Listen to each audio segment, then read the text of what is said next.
They were really expensive. Like the Let's Get High Watch Planet Earth video was like, I don't know if you guys know what goes into these videos, but I and my manager can probably attest to this, Kevin is right there. I have a lack of business savvy sometimes, in that like when I do a tour, I generally pour all the money from the tour back into creating content. Sometimes more than I make on the tour, which becomes a problem. But I love doing it. Like I really, really am passionate about filming videos as much as I am about making music. Maybe not as much, but you know, close to it. And so I'm thinking about doing a couple more for All You Can Do.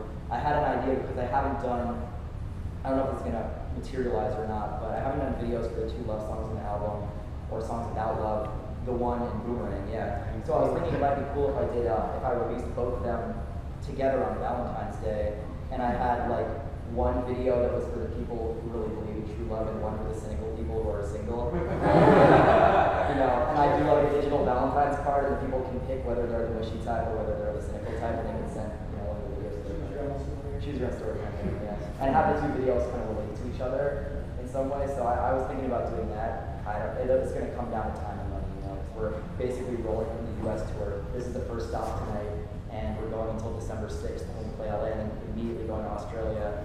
And I mean, I'm moving my stuff into a storage unit, so I don't have a place right now where I'm pretty much on the road until like live in public storage, right? Live in public storage. That's it. Yeah. I actually, I was gonna tweet out a picture that I took of my new storage unit, and it's pretty nice, cozy. Nice.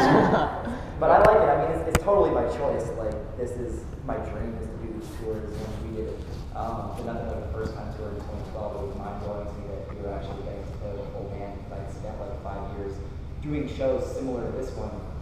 You know, I'm just kind of getting the rust off right now, but it used to be just me in a rental car playing spoken word gigs to college campuses and cafeterias and all over the country. Like, you know, a lot of plain states gigs, a lot of gigs that are far away from big cities where there are colleges that need people to be entertained and are willing to, you know, bring out people who don't have huge followings. And to see everything transform has been awesome.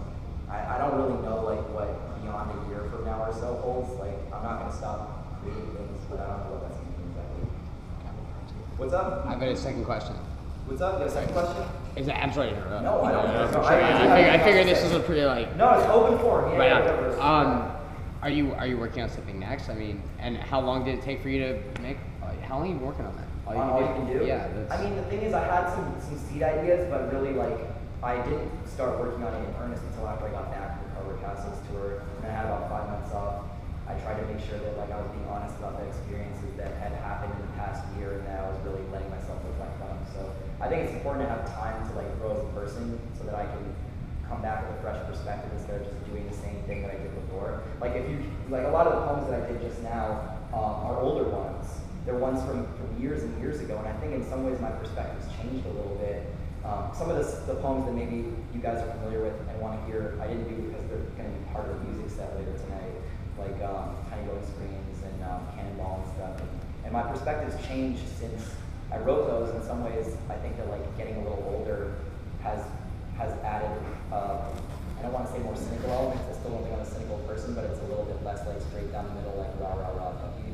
But I still believe in all the things that I'm saying in the past poems, but I want to give myself time to like reflect and grow as a person. So we'll see. I had an idea to do a mixtape that's like a full collaborative mixtape, and go back to my roots and like do a 3 projects that we talked about what that would be. Yeah. Oh, I also got a book deal from Penguin to do a series of autobiographical essays. Like I was like pitched it as like a David Sedaris kind of like style thing. When's that going down? You're first to know. There you go. What were you like when you were 15? What did you imagine yourself doing? You know, it's funny because when I was 15, that was like pretty much when I discovered spoken word poetry, and I immediately fell in love with it and decided that I wanted to pursue it. And I was really lucky to find a passion of mine really young. And you know, when I was 14, I had no idea. And then immediately there was an old TV show called Deaf Poetry Jam that was on HBO years ago. It got canceled. And there was a Broadway show that was tied to that show. And sometimes before a show plays in New York City, it plays in San Francisco, they like kind of give it its theater legs. And I was 15 living in San Francisco. I saw the show before it went to Broadway. It blew my mind. Like I didn't know this art form existed, and I thought like this is a combination of all my interests. It's theater, it's poetry, it's rap, it's stand-up comedy. what I really liked about it, which is what turns some people off to spoken word, is how earnest it is. And it's what makes it different than stand-up comedy. And I think some people it's tough to swallow because there's such like an emotional, there's a need to like kind of bury yourself. Whoa! What's up? How's it going? Good. There you were going. Right on. You missed the show. Yeah, I know. Traffic was 4 hours. No worries. There's no show. How are you? Pull up a chair. I was just like, we were just talking shit. We should just have a normal dialogue. Like That's sort of what I'm trying to do. Yeah. I'm sorry to you, sir, for all the swearing. Did I corrupt you for the rest of the day? He's talking to you. I was pointing at you. I felt bad, like I kept dropping the 4-letter words and like, my mom's an elementary school librarian, so she can't play any of my material in her classroom. Now you're like upset because I said you out. I don't know, you're making an expression that makes me really uncomfortable. Hey, there's a song for that, right? Thank you for coming. Do you guys have any other questions? Like, yeah. Okay, I have 2 questions. Yeah. First one is, what is some advice that you have for spoken word artists? I actually first started doing spoken word when I was 14 because I saw your performance on Def Jam Poetry. That actually inspired me to start doing that myself. And then so one would be like, what's some advice you have? And then the second question is, what are some of your biggest regrets? Because I just think it's interesting because we know with like any kind of like public figures, like all their stuff that they like to do, but what are things that you would like hope to achieve more in life? Yeah. I don't know. I mean, in terms, I'll answer your question piece by piece. Yeah. In terms of advice that I would give you, I mean, the biggest advice that I would give if I could like roll the clock back 10 years is that, yeah, it's important to figure out what you want to do with your career and go for it, but more important than that is figure out like how to be a happy person and go for that, because achieving your career goals isn't going to make you happy.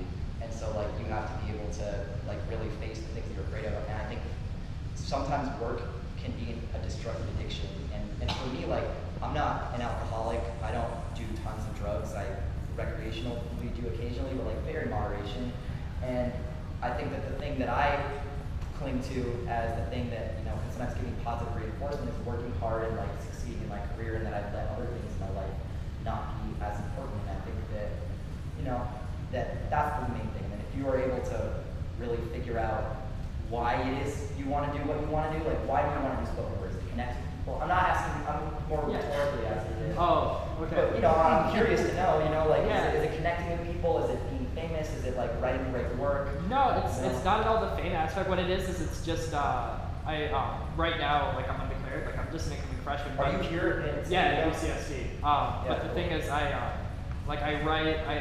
basically was like 8th grade, and I found like your poetry and some other spoken word, and started like checking out that kind of stuff. And then I would just go to coffee shops and just perform. Yeah. It's just for the heck of it, and just for expression, and just learning to connect with people. I like both giving back and exploring more about myself, and I thought spoken word was a chance to do that. Cool. I mean, I can tell you right now, there's not a lot of money in spoken word Yeah. poetry. No. I did it for years, and I scuffled by, and it wasn't until like we were able to get in at ticketed venues and do more of the music thing that it became a little more lucrative. But it's kind of a catch-22 because now that I travel with so many people, even though like there's more money and there's a bigger audience, my expenses are way higher. So that's kind of like the inside baseball behind it. That's not the core of the question you're asking, but I guess it's to say like, figure out what you're passionate about, and if you're lucky enough to have a chance to do that, then that's like a huge gift. You know, if you don't have to go work in a field, you know, or on a mine or something, that's something like that I'm trying to remind myself daily to be so grateful for. Why a lot of the work that I was performing is all this stuff about gratitude. It's like I'm telling myself to feel that way as much as I'm telling other people. It's something I have to remind myself all the time. So that's my biggest advice, and also that media is changing so fast. Like the internet is so different than it was 5 years ago. 5 years from now, it's probably just going to exponentially be changing even faster than it was. Like the rate of change is just picking up. So be ready to be on the vanguard of like the next artistic movement. Don't necessarily think about what they did 10 years ago. Think about what it's going to look like 10 years from now and how you want to change the world and fit into that changing world. So you know, that's kind of my vague advice. But in terms of things that I regret, I mean, I regret jumping off a 35-foot lighting fixture. You know, that's something tangible I regret. In terms of more broad things that I regret, you know, it's like that kind of answers my grief. The thing that I said before is just like being happy, like being in love, like not working all the time. And that's what I'm, in addition to the projects that I want to do in the next year, that's it. It's like work on being the person that I want to be. Yeah. No, how you guys want to spend the time, because I can just go around like meeting. Yeah. Wait, Yeah. Like maybe I'll do like one more question and then I'll just like go around and just individually say what's up to I everybody. do have one question. I want to answer this guy Somebody- first. Yeah, for sure. He hasn't asked one yet. Yeah, so I love all that crap skating, and even Greg, your Superman versus GoPro, love that. But my favorite one is that Allen versus. Oh, thanks, man.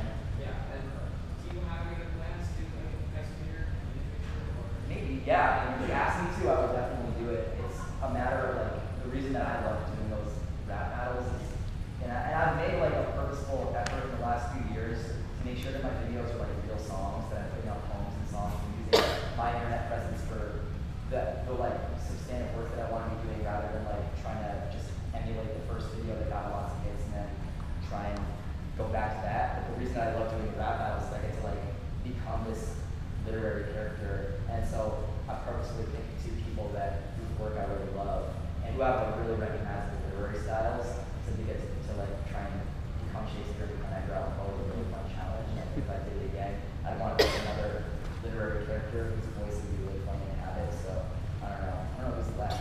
Like, That guy's celebrity right there. yeah, I know, it's crazy. I would maybe like say like Hemingway or Allen Ginsberg or something like that. But I don't really have it. If he called up, I'd like to say yeah. Cool. Well, I'm just gonna like go around this way. And, I don't know if you guys want me to like sign the posters or something. I don't want to be presumptuous. Does anybody have any like? I'm here for you guys. Yeah, well, awesome. Can we talk while you're... kind of hanging out for a second while I go around and say what's up to everybody? I don't want to make it seem too formal. Like I said, I've never done an official meet and greet before, and I hate when I say meet and greet and it's like people being shepherded and it seems so formal.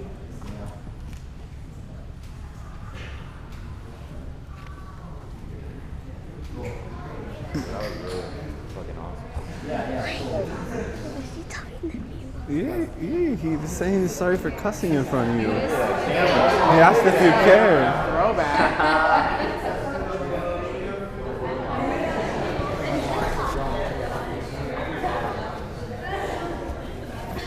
What's that picture?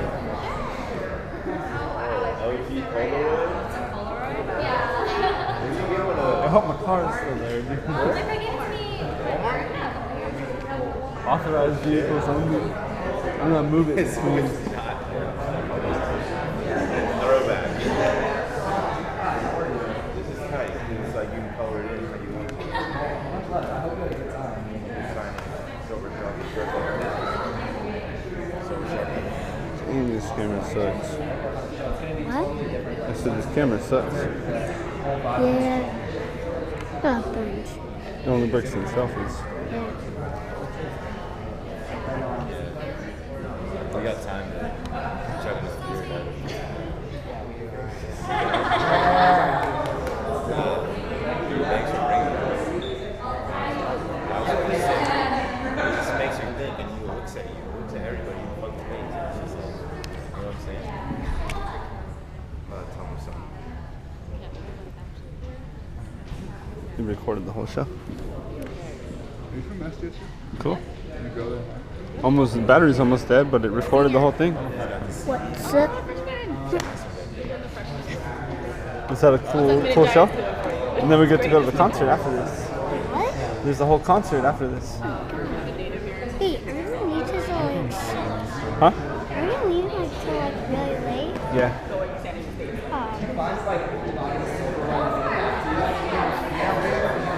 I really like the campus, but I'm sad that I'm a senior. What are you doing when I get a picture? My major is social work. San Francisco 49ers. Would you mind if we took a picture with the And after that year, it's like, Can I ask you a favor? You're my friend with love down Do you know Boo's favorite football team? Huh? Do you know Boo's favorite football You team? might not like football, I don't know. Can I ask him? You can ask him if you like football. Do you like football? Do you like There's football? so Yeah?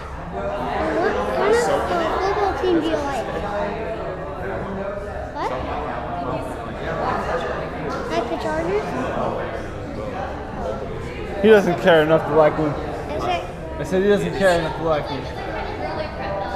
49? Is that Hello Kitty? Oh, okay. Uh-oh. Oh, she said film. She had a lot of film.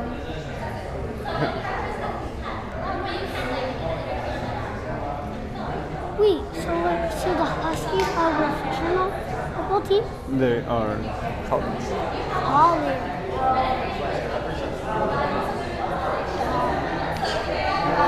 So in the game, so in the football game, if you get the college, if you get the college, you get to play the Huskies. Yep. What are these? These are the VIP tickets.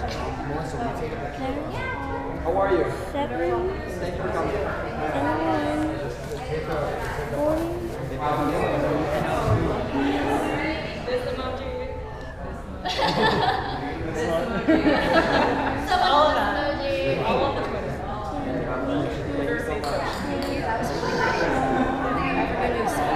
How are you?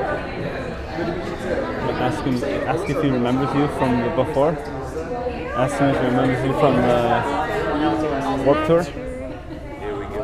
So my wife's let's do it. All you can do. You want one solo? Let's do one on 3 minutes and one solo.